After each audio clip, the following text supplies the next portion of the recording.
You're welcome back. This is Newsfile, it's your most authoritative news analysis platform, and here on Newsfile we put Ghana first, and here is Samson's take on lawyers, lenses, and judges. This morning I speak to three matters, each different, yet all touching the very soul of our nation's conscience. First, the so-called mass production of lawyers.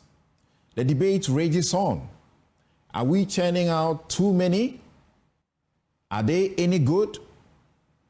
The critics are loud, but curiously light on evidence. Yes, some products of our legal training are questionable. But let's not pretend that this is new.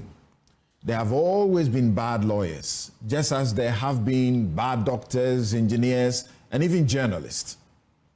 The presence of a few bad apples does not rot the entire harvest.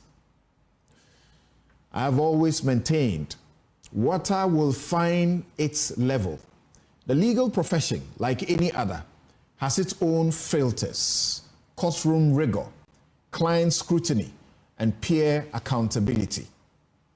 And let's not forget what late U.S. Supreme Court Justice Antonin Scalia, one of my favorite U.S. Supreme Court judges, once said, "What makes America the greatest country in the world is that it has so many lawyers," end quote.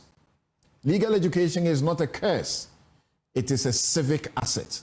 The real concern should not be the numbers, but the quality and ethics of the lawyers we produce. Let's focus our energies right there.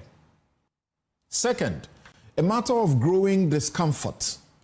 The intrusive conduct of some journalists and bloggers, especially at funerals. Since when did grief become a spectacle? Since when did a mother's tears become content for cliques? It is not journalism to shove the camera or microphone into the face of a bereaved father or to live stream a widow's wail. That is voyeurism. It is indecency. It must stop. The Ghana Journalists Association and media regulators must act, and swiftly. We need clear ethical guidelines that protect the dignity of the grieving. Journalism is a noble profession. Let us not allow a few to drag it into the mud of sensationalism. On that note, I say our deepest condolences to the Rawlings family. And finally, to the appointment of new High Court judges. Some voices, particularly from the NPP, have cried foul, just as the NDC did when the NPP was in power and appointing new judges. They are accusing the NDC administration of packing the courts. Let's be clear, this is not true. It is not accurate. It is inaccurate. It is unfair to the judges.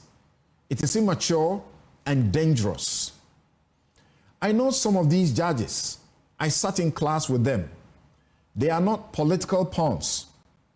They are career judges, many promoted from the magisterial level to the circuit court.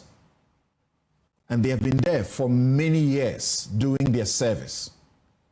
We cannot and should not demand that judges be apolitical robots. They are citizens too. They may hold political views. What matters is not their affiliations, but their fidelity to the law. As I have said before, a judge whose decisions are not grounded in fact and law is unworthy of the high calling of the bench.